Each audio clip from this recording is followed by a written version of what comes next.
ఈ ఆర్టికల్ 370 తర్వాత ఒక 3-4 మంత్స్ తర్వాత విషయం నేను చెప్తున్నాను. ఫోన్స్ ఇంకా ఎవరిది పని చేయట్లా. కరెక్ట్గా నేను ఎప్పుడైతే ఆ క్రౌడ్ ఏదైతే ఉందో ఆ క్రౌడ్ దగ్గరికి వెహికల్ వెళ్ళిందో నా ఫోన్ రింగ్ అవ్వడం స్టార్ట్ అయింది. నా మొబైల్ అప్పటికి యాక్టివేట్ అయిపోయింది. నా మొబైల్ రింగ్ అవ్వడం స్టార్ట్ అయింది. వాళ్ళందరికీ డౌట్ వచ్చింది. వీళ్ళు ఖచ్చితంగా దాన్ని ఏమంటారు అండర్ కవర్, లేకపోతే మొబైల్ ఎలా పనిచేస్తుంది ఏంటి అని. నా వెహికల్ చుట్టూ ఆల్మోస్ట్ ఒక 80 to 90 పీపుల్ మొత్తం చుట్టుముట్టారు. స్టోన్స్తో కర్రలతో అన్నిటితో. ఓకే.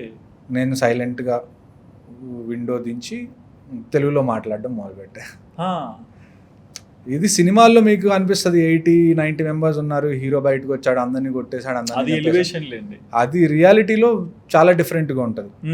సో తెలుగులో మాట్లాడుతున్నాను. వాళ్ళు ఎంత ట్రై చేసినా కానీ హిందీలో కానీ ఇంగ్లీష్లో కానీ మాట్లాడలా.